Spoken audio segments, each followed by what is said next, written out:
राधे राधे, मैं हूँ नीलू चौधरी। मेरे चैनल ग्रहों की माया में आपका स्वागत है। आज की वीडियो मीन राशि के जातकों के लिए बहुत ही महत्वपूर्ण है। सभी 9 ग्रहों में सबसे ज्यादा रहस्यमय ग्रह केतु का नक्षत्र परिवर्तन अपने हस्त नक्षत्र जो कि चंद्रमा का नक्षत्र है उसको छोड़कर उत्तरा फाल्गुनी नक्षत्र में गोचर करेंगे और ये 20 जुलाई 2025 तक यहाँ रहने वाले हैं। 9 ग्रहों में सबसे डिफिकल्ट मुश्किल ग्रह यही है। ये बहुत रहस्य से भरे हुए हैं। ये रहस्यमय प्लेनेट नोड है। उत्तरा फाल्गुनी नक्षत्र सिंह राशि और कन्या राशि में बटा हुआ है। ये बुध और सूर्य की एनर्जी को लेने वाला है। 18 मई 2025 बुध के प्रभाव में होंगे तो बहुत अच्छे रिजल्ट आपको मिलने वाले हैं। लेकिन उसके बाद जब ये सूर्य के प्रभाव में आएंगे तो रिजल्ट में ना इनके अलग परिवर्तन आपको देखने को मिलेगा। आप सभी को पता है कि राहु केतु हमारे सौर मंडल मतलब हमारे प्लेनेटों में इनकी गिनती नहीं होती, मतलब ये स्थान नहीं रखते। ये छाया ग्रह हैं। केतु और राहु एक बैकवर्ड मूवमेंट प्लेनेट है, मतलब ये वक्र गति से चलते हैं, ये उल्टे चलते हैं हमेशा। फिर भी इनका प्रभाव हमारे जीवन पर बहुत ज्यादा इफेक्ट डालता है। कन्या राशि काल पुरुष की कुंडली में छठे भाव में आती है तो ये भाव हमारी नौकरी, सफलता, हमारे स्ट्रगल लाइफ, चुनौतियों का होता है। कन्या राशि में आकर केतु आपको नौकरी में प्रमोशन देंगे, कंसल्टेंसी की फील्ड में है, शिक्षा में है, अध्यात्म में है, स्पिरिचुअलिटी से जुड़े हुए हैं तो वह आपको नेम फेम देने का काम करेंगे। जब उत्तरा फाल्गुनी नक्षत्र में प्रथम चरण में आएंगे तो पंचम भाव का फल देंगे। कन्या राशि पृथ्वी तत्व की राशि है। केतु मोक्ष यानी आपको हर चीज के मोह से दूर करता है। इस गोचर का लाभ किन लोगों को देखने को मिलेगा? जिन पर केतु की दशा महादशा चल रही हो या क्रिएटिव की फील्ड से जुड़े हैं, बैंकर हैं, एस्ट्रोलॉजर, मेडिकल फील्ड से हैं, फाइनेंस से हैं, मीडिया से हैं, स्पिरिचुअल से जुड़े हुए हैं, तो उनको इस गोचर काल में विशेष लाभ होगा। ये बहुत जरूरी है कि आप अपनी कुंडली में भी देखें कि केतु की पोजीशन क्या है। मीन राशि के जातकों के जीवन पर इसका क्या प्रभाव देखने को मिलेगा, चलिए जानते हैं। ये जानकारी मैं आपको चंद्र राशि के आधार पर दे रही हूँ। केतु राहु से बिल्कुल विपरीत फल देते हैं।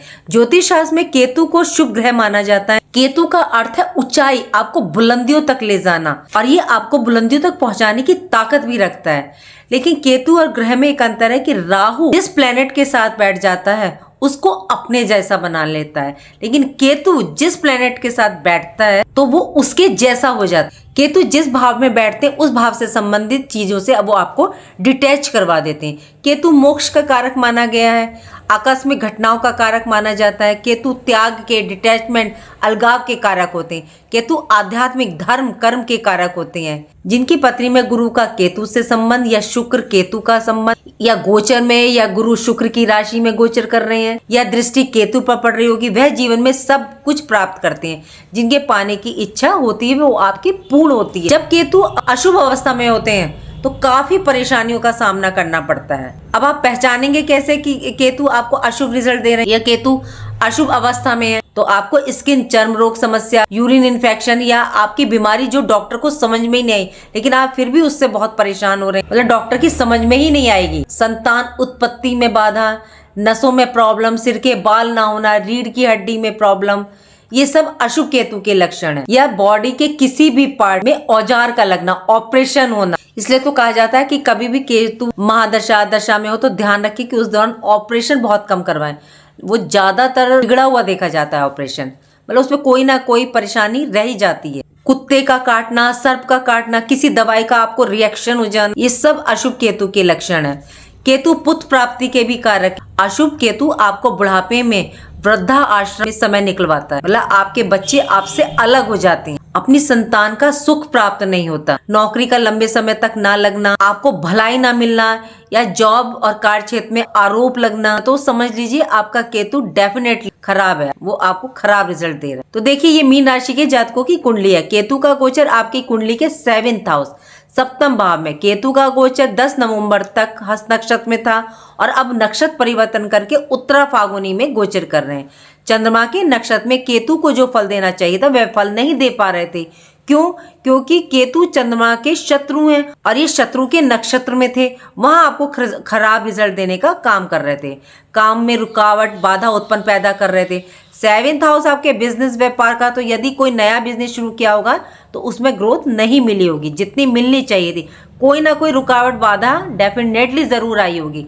बिजनेस पार्टनरशिप में होगा तो पार्टनरशिप के साथ अनबन या धोखाधड़ी मिली होगी, पैसा फंस गया होगा या इस तरह की समस्या आए होंगी। विवाह में देरी, जो विवाह करना चाहते थे उनको लाइफ पार्टनर नहीं मिला होगा, क्योंकि केतु जिस भाव में बैठते हैं उस भाव से संबंधित चीजों से ये डिटैच करवा देते हैं। ये डिटैचमेंट अलगाव के कारक है।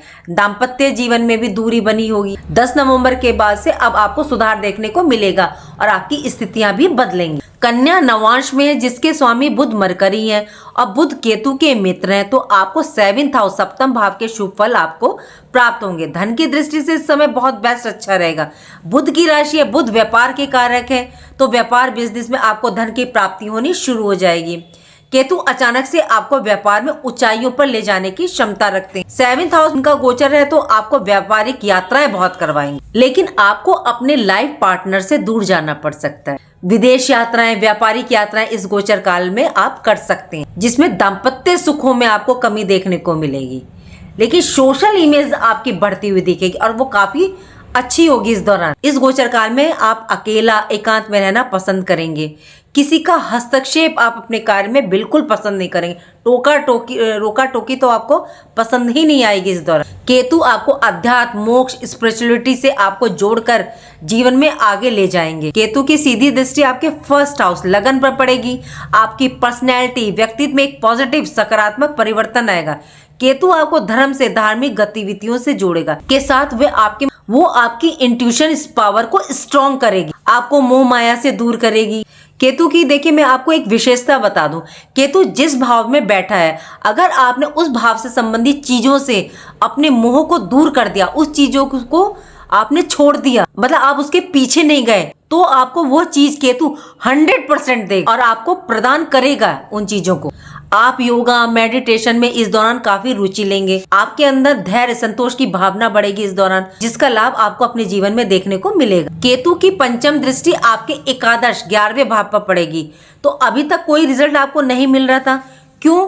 क्योंकि केतु शत्रु के नक्षत्र, चंद्रमा के नक्षत्र में गोचर कर रहे थे, तो आपको बिल्कुल भी अच्छा रिजल्ट फल नहीं दे रहे थे। धन में कमी देखने को मिल रही होगी, आपके सोर्स ऑफ इनकम में कमी देखने को मिली होगी, आय में कमी, आपकी कोई इच्छा होगी इस दौरान, तो आपकी इच्छा पूर्ति में बाधा आई होगी। 11th हाउस सोशल सर्कल का, बड़े भाई बहनों का होता है, तो आपको अपने मित्रों से भी अनबन या दूरी देखने को मिली होगी। तो अब क्या है, अब ये अपने शुभ नक्षत्र में आए हैं, तो क्या होगा, बड़े भाई बहनों का आपको सपोर्ट मिलेगा, उनसे जो दूरियां बनी हुई थी वो खत्म होंगी। अब सिचुएशन सुधरेगी, स्थितियां बदलेंगी, आपकी इनकम बढ़नी शुरू हो जाएगी, धन प्राप्ति का योग बनेगा। अगर गवर्नमेंट रिलेटेड कोई कार्य आपका अटक गया था तो वो इस दौरान पूरा होगा, या पैसा आपका फंस गया था गवर्नमेंट के पास तो वो अब आपका मिल जाए। आपकी इनकम में ग्रोथ देखने को मिलेगी, आय के साधन बढ़ेंगे, और जब आपका सोशल दायरा बढ़ेगा तो आपके रिलेशंस बढ़ेंगे, आपको नेम फेम दिलाने का काम करेंगे, तो आपको नेम फेम मिल सकता है। केतु की दृष्टि आपके 3rd हाउस पर, तो ये यात्राओं का घर है, तो यात्राएं आपकी इस दौरान करवा रहे हैं और करवाएंगे, लेकिन इन यात्राओं से आपको लाभ, उद्देश्य की पूर्ति भी होगी। जो व्यक्ति मार्केटिंग, टूर एंड ट्रेवल के क्षेत्र से जुड़े हैं उनको बहुत लाभ होगा इस टाइम पीरियड। 3rd हाउस आपका ऑनलाइन, डिजिटल संचार माध्यम का भी, तो जो इन क्षेत्रों से जुड़े हैं, टीवी, मॉडलिंग, सोशल मीडिया, उनके लिए आय के नए साधन बनेंगे।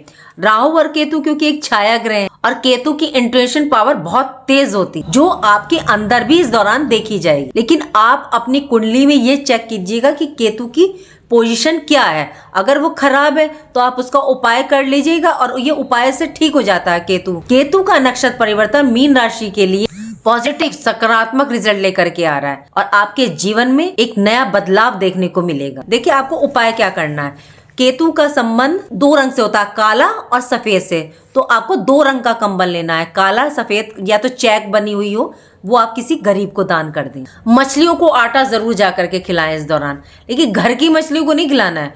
तालाब में हो या कहीं आपके पास बहती नदी हो, गंगा हो, तो उसमें जा करके खिलाएं। वहां केले का दान जरूर दें, क्योंकि कहते हैं कि केला गुरु को रिप्रेजेंट करता है, और जब आप केले का दान मंदिर में करेंगे तो केतु को आप धर्म की जगह पहुंचा रहे हैं, तो केतु आपको इसमें अच्छा रिजल्ट देने का काम करेंगे।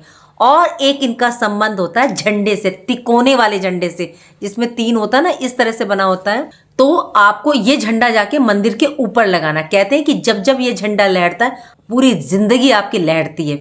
तो आप भी इस दौरान देखेंगे आपका नेम फेम फैल रहा है। और अपंग लोगों की, दिव्यांग लोगों की सेवा ज़रूर कीजिएगा। और एक मैं कहती हूँ ना, शिव है तो आपकी हर समस्या का समाधान है। इनका संबंध काले तिल से होता है। एक लोटे जल में काले तिल, गुड़, शहद सब डाल करके शिव पर अर्पित कीजिए और फिर देखिए आपको रिजल्ट क्यों नहीं मिलेगा। केतु आपको बहुत अच्छा रिजल्ट देने का काम करेंगे। उम्मीद करती हूँ कि जो जानकारी मैंने आपको दी वो आपको अच्छी लगी होगी, और अच्छी लगी है तो लाइक कीजिए, कमेंट में हर हर महादेव लिखिए और मेरे चैनल ग्रहों की माया को सब्सक्राइब कीजिए। राधे राधे, जय माँ बाबा।